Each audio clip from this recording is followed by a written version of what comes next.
Hello friends, நான் உங்கள் நலம் விரும்பி. லாஸ்ட் இயர் வந்து அக்னிவீர் எப்படி ரெக்யூமெண்ட் கொண்டு வந்தாங்களோ அந்த மாதிரி இந்த வருஷமும் ரெக்யூமெண்ட் கொண்டு வந்திருக்காங்க. அதே மாதிரி மேல் அண்ட் ஃபீமேல் 2 பேருக்குமே அப்ளிகேஷன் எப்போ ஸ்டார்ட் பண்ணுறாங்க அப்படின்னு பார்த்தீங்கன்னா 8th ஜூலையிலேருந்து 28th ஜூலை வரைக்கும் வந்து ஸ்டார்ட் பண்ணுறாங்க. அதாவது 28th ஜூலை வரைக்கும் தான் நீங்கள் வந்து என்ன பண்ண முடியும்னா அப்ளை பண்ண முடியும். ஏன்னா தான் லாஸ்ட் டேட். அவரோட ஃபீஸ் பார்த்தீங்கன்னா 550 rupees அண்ட் ப்ளஸ் ஜிஎஸ்டி. அது வந்து எல்லாருக்குமே சேம் அப்படின்னு சொல்லியிருக்காங்க. எப்படி அப்ளை பண்ணுறதுன்னு பார்த்தீங்கன்னா agnipathvayu.cdac.in அப்படிங்கிற வெப்சைட்டில் போயிட்டு நீங்கள் என்ன பண்ணலாம்னா அப்ளை பண்ணிக்கலாம். எலெக்ஷன் ரிசல்ட்டுக்கு அப்புறம் பார்த்தீங்கன்னா ஒரு வதந்தி கிளம்பிகிட்ருக்கு. அதாவது என்னென்னு பார்த்தீங்கன்னா அக்னிபாத் வந்து பெர்மனண்ட் ஆகிடுவாங்க. அக்னிபாத்தை வந்து பெர்மனண்ட் ஆக்கிடுவாங்க. 4 years இருக்காது, அதை விட அதிகமாகலாம் அப்படின்னு சொல்லிட்டு யூடியூப்பில் சில யூடியூப் சேனல்ஸ் வந்து சில இது வந்து சொல்லிகிட்ருக்காங்க. இதெல்லாம் வந்து ரூமர். இது வரைக்கும் எந்த ஒரு அஃபிஷியலாக ஏர்ஃபோர்ஸ் வந்து டிக்ளேர் பண்ணலை. இந்த மாதிரி எதுவுமே அனௌன்ஸ் பண்ணாமல் இருக்காங்க. அப்புறம் எஜுகேஷன் குவாலிஃபிகேஷன் பார்த்திங்கன்னா 2 கேட்டகரிஸாக வந்து பண்ணுறாங்க. அதில் வந்து 12th பாஸ் பண்ணியிருக்கணும் வித் சயின்ஸ் சப்ஜெக்டில், அதாவது ஃபிசிக்ஸ் மேக்ஸு இருக்கணும் கண்டிப்பாக அப்படின்னு சொல்லியிருக்காங்க. கண்டிப்பாக அப்புறம் 50% மார்க்ஸ் இருக்கணும். இங்கிலீஷில் வந்து 50% மார்க்ஸ் இருக்கணும் அப்படின்னு சொல்லியிருக்காங்க. அப்படி இல்லைன்னா 3 வருஷம் டிப்ளமோ வந்து இன்ஜினியரிங்கில் முடிச்சிருக்கணும். ஏதாவது ஒரு ரெகக்னைஸ்டு பாலிடெக்னிக்கில் முடிச்சிருக்கணும்னு சொல்லியிருக்காங்க.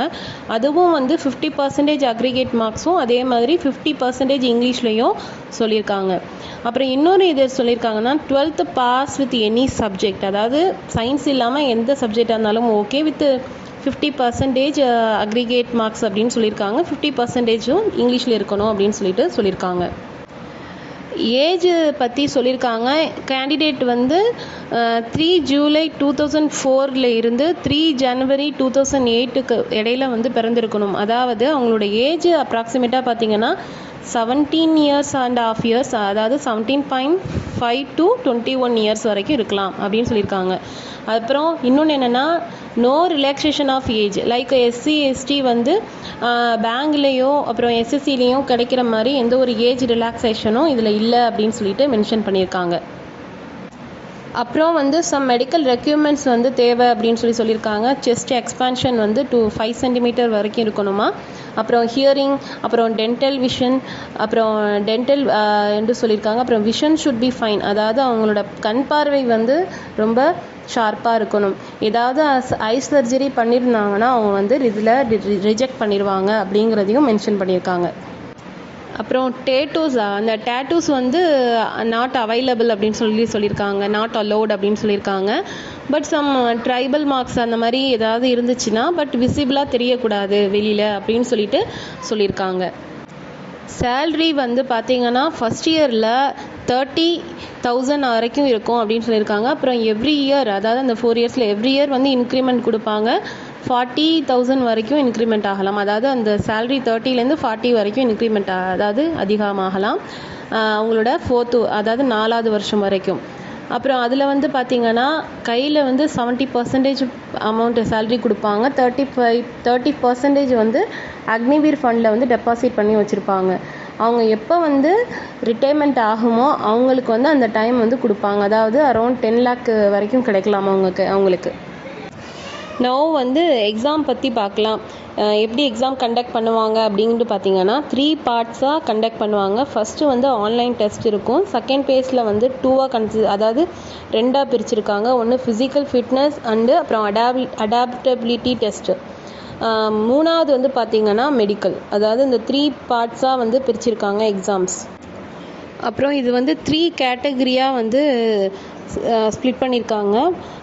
அதாவது XY அப்படின்னு சொல்லிட்டு அப்புறம் போத் X and Y அப்படின்னு சொல்லியிருக்காங்க. அதாவது எக்ஸ் அப்படின்னு பார்த்தீங்கன்னா சயின்ஸ் ஸ்டூடெண்ட்டு, ஒய் அப்படிங்கிறது பார்த்தீங்கன்னா நான் சயின்ஸ் ஸ்டூடெண்ட்ஸ். இப்போ சயின்ஸ் எக்ஸ் குரூப்பில் உள்ளவங்க வந்து நான் சயின்ஸுக்கும் என்ன பண்ணலான்னா அப்ளை பண்ணிக்கலாம். அப்புறம் வந்து ஒரு ஸ்டூடெண்ட்ஸ் வந்து 2க்குமே அப்ளை பண்ணிக்கலாம். எக்ஸுக்கும் ஒய்க்கும் சேர்த்து என்ன பண்ணிக்கலாம்னா அப்ளை பண்ணிக்கலாம். இப்போ எக்ஸ் குரூப் அவங்களுக்கு எக்ஸாம்ஸ் வந்து 60 மார்க்ஸுக்கு இருக்கும். நம்பர் ஆஃப் கொஸ்டின்ஸ் வந்து 70. சப்ஜெக்ட்ஸ் வந்து என்னென்ன இருக்குன்னு பார்த்தீங்கன்னா இங்கிலீஷ், மேக்ஸ், ஃபிசிக்ஸ் இருக்கும். நான் சயின்ஸ் ஸ்டூடெண்ட்ஸ்க்கு வந்து டியூரேஷன் வந்து 45 மினிட்ஸ் இருக்கும். கொஸ்டின்ஸ் வந்து 50 இருக்கும். அப்புறம் வந்து யார் வந்து X1Y ரெண்டுமே வந்து ஃபில் பண்ணுறாங்களோ அவங்களுக்கு ஃபார்ம் ஃபில் பண்ணுறது வந்து ஃபார்ம் ஃபில் பண்ணுற டைமே வந்து அவங்க மென்ஷன் பண்ணிடணும். நான் வந்து இந்த எக்ஸாம் மட்டும் தான் கொடுப்பேன். அப்புறம் இப்போ சயின்ஸ் ஸ்டூடெண்ட்ஸ் வந்து என்ன பண்ணலாம்னா நான் சயின்ஸ் ஸ்டூடெண்ட்ஸ் அவங்களோட எக்ஸாம்ஸும் என்ன பண்ணலாம்னா கொடுக்கலாம்.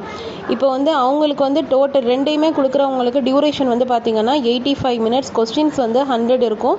சப்ஜெக்ட் என்னென்ன இருக்குன்னு பார்த்தீங்கன்னா maths, English, reasoning and GK, physics. அப்புறம் நெகட்டிவ் மார்க்ஸ் பார்த்தீங்கன்னா 0.25 மார்க்ஸ் நெகட்டிவ் மார்க்ஸ் இருக்கும்.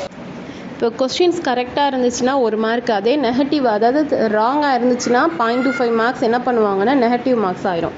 அதாவது அந்த மார்க்ஸ் கொடுக்க மாட்டாங்க. அப்புறம் வந்து என்ன சப்ஜெக்ட்ஸ் எப்படி கேட்பாங்கன்னு பார்த்தீங்கன்னா 12th CBSE பேட்டர்ன் எல்லா கிளாஸும் இருக்கிற மாதிரி, அதாவது CBSE பேட்டர்ன் 12th வந்து எல்லா சப்ஜெக்ட்ஸும் இருக்கிற மாதிரி வந்து உங்களுக்கு பேட்டர்ன் இருக்கும், எக்ஸாம் பேட்டர்ன். எந்த ஸ்டூடெண்ட் வந்து எக்ஸாம்ஸில் பாஸ் பண்ணியிருக்காங்களோ அவங்க வந்து மெயில் மூலமாக வந்து இன்டிமேட் பண்ணுவாங்க. இல்லைனா வந்து வெப்சைட்லேயே என்ன பண்ணலான்னா வெப்சைட்லேயுமே போயிட்டு டவுன்லோட் பண்ணிக்கலாம். அவங்களோட பாஸ் ஆனதை வந்து அதை வந்து பிரிண்ட் போட்டுட்டு கொண்டுட்டு போகணும்.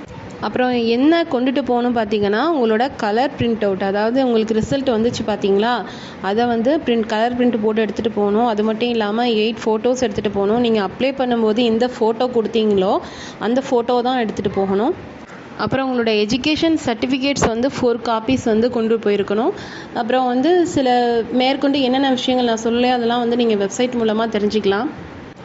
இது வந்து நோட்டீஸில் வந்து சொல்லலை. என்னென்னா ஃபிசிக்கல் ஃபிட்னஸ் டெஸ்ட் வந்து எப்போ நடக்கும், அதாவது நீங்கள் வந்து உங்களுக்கு டிவி நடக்கிற டைம் வந்து உங்களை வெரிஃபை பண்ணுவாங்கள்ல, அப்போ நடக்குமா இல்லைனா அதுக்கப்புறம் நடக்குமா அப்படிங்கிறது எனக்கு எதுவும் சொல்ல தெரியல. பட் மென்டலாக ப்ரிப்பேராக இருங்க. அன்றைக்கி நடக்கலாம் அப்படின்னா நீங்கள் அது மாதிரியே நீங்கள் ஓகே ஃபிசிக்கலாகவும் ஃபிட்னஸ் வந்து கரெக்டாக கொண்டு போங்க. Okay, anyway physical fitness test பற்றி நான் சொல்லிடுறேன் எப்படி இருக்கணும் அப்படின்னு. அது 2 பேஸாக வந்து கன்வே பண்ணுவாங்க. ஃபஸ்ட்டு வந்து ரன்னிங்காக இருக்கும். ரன்னிங் வந்து 1.6 கிலோமீட்டர் வந்து யாருக்குன்னா மேலுக்கு. டைம் வந்து 7 மினிட்ல 1.6 கிலோமீட்டர் வந்து அவங்க ரன் பண்ணியிருக்கணும். அதே மாதிரி ஃபீமேலுக்கு டைம் பார்த்திங்கன்னா 8 மினிட்ல 1.6 கிலோமீட்டர் ரன் பண்ணணும். ஃபஸ்ட்டு அதாவது ஃபிசிக்கல் டெஸ்ட்டு பேஸ் 1ல் வந்து பாஸ் பண்ணவங்க வந்து ஃபிசிக்கல் ஃபிட்னஸ் டெஸ்ட்டில் வந்து செகண்ட் பேஸ் போவாங்க. அதில் வந்து கன்சிஸ்ட் ஆஃப் என்னென்ன இருக்குன்னு பார்த்தீங்கன்னா புஷ்அப், ஷிட்டப் அண்டு ஸ்குவாட்ஸு 2 பேருக்குமே இருக்கும். 2 பேருமே இதை வந்து செய்கிற மாதிரி இருக்கும். இதில் எல்லாத்துலேயுமே நீங்கள் பாஸ் பண்ணதுக்கப்புறம் வந்து என்ன பண்ணுவாங்கன்னா அடாப்டபிலிட்டி டெஸ்ட்டு வந்து உங்களுக்கு நடக்கும். அது என்னென்னா அது வந்து ஜஸ்ட் லைக் இன்டர்வியூ. நீங்கள் வந்து டிஃபென்ஸ் அட்மாஸ்பியரில் அட்ஜஸ்ட் பண்ண முடியுமா, அட்ஜஸ்ட் பண்ணுறவங்களாம் இருப்பீங்களா என்ன அப்படிங்கிறத வந்து அவங்க தெரிஞ்சுப்பாங்க இது மூலமாக. இது எல்லாத்துலேயும் பாஸ் பண்ணதுக்கப்புறம் ஏர்மன் செலெக்ஷன் சென்டர் வந்து மெடிக்கல் அப்பாயின்மெண்ட் லெட்டர் வந்து இஷ்யூ பண்ணுவாங்க. அப்புறம் மெடிக்கல் எல்லாம் முடிஞ்சதுக்கப்புறம் இந்தியன் ஏர்ஃபோர்ஸ் ஹாஸ்பிட்டல் வந்து என்ன பண்ணுவாங்கன்னா அதை கன்ஃபார்ம் பண்ணிப்பாங்க. யாராவது ஃபெயிலாக இருந்துட்டாங்கன்னா மெடிக்கலில் வந்து மீண்டும் மறுபடியும் அப்பீல் பண்ண முடியும். அதாவது 40 ரூபீஸ் செல்லான் ஃபில் பண்ணிவிட்டு நீங்கள் என்ன பண்ணலான்னா மறுபடியும் அப்பீல் பண்ண முடியும். நீங்கள் வந்து என்ன பண்ண முடியாதுன்னா உங்களோட எக்ஸாம் டேட்டையோ அதாவது எதுவுமே வந்து உங்களுக்கு சேஞ்ச் பண்ண முடியாது. எக்ஸாம் சென்டரையோ எதுவுமே டேட்டையோ வந்து என்ன பண்ண முடியாதுன்னா சேஞ்ச் பண்ண முடியாது. அப்புறம் ஏர்மன் செலெக்ஷன் சென்டர் வந்து இந்தியாவில் இருக்குது. அது தமிழ்நாட்டில் வந்து ஒரே ஒரு இடத்துல மட்டும்தான் இருக்கும், தாம்பரம். நான் முன்னாடி சொன்ன மாதிரியே வந்து இது அக்னிவீர் ஸ்கீமில் வந்து வர்றவங்களுக்கு வந்து 4 இயர்ஸ் தான் அவங்களோட டியூட்டி அவங்க கண்டினியூ பண்ண முடியும். பட் அதில் வந்து குவார்ட்டர்ஸ் ஆஃப் பீப்புள்ஸ் என்ன பண்ணலாம்னா டியூட்டி கண்டினியூ பண்ணுவாங்க. மற்றவங்க வந்து இந்த 4 வருஷத்துக்கு அப்புறம் வந்து எக்ஸ் சர்வீஸ் மேன் அப்படிங்கிற ஒரு ஸ்டேட்டஸ் வந்து அவங்களுக்கு கிடைக்காது. ஓகேவா, இது வந்து நான் கன்ஃபார்மாக சொல்லிக்கிறேன். வேறு எந்த டவுட்டாக இருந்தாலும் என்கிட்ட வந்து நீங்கள் கேட்கலாம். எதாவது டவுட்டாக இருந்தாலும் நான் எக்ஸ்பிளைன் பண்ணுறேன். இது வந்து ஒரு கோல்டன் ஆப்பர்ச்சுனிட்டி, மறக்காமல் யூஸ் பண்ணிக்கோங்க. யாருக்கெல்லாம் டிஃபென்ஸில் போயிட்டு ஜாப் பார்க்கணும் அப்படின்னு சொல்லிட்டு ஒரு ஆர்வம் இருக்கோ அவங்கெல்லாம் கண்டிப்பாக வந்து இதை யூட்டிலைஸ் பண்ணிக்கோங்க. தேங்க்யூ. ஜெய் ஹிந்த். பாய்.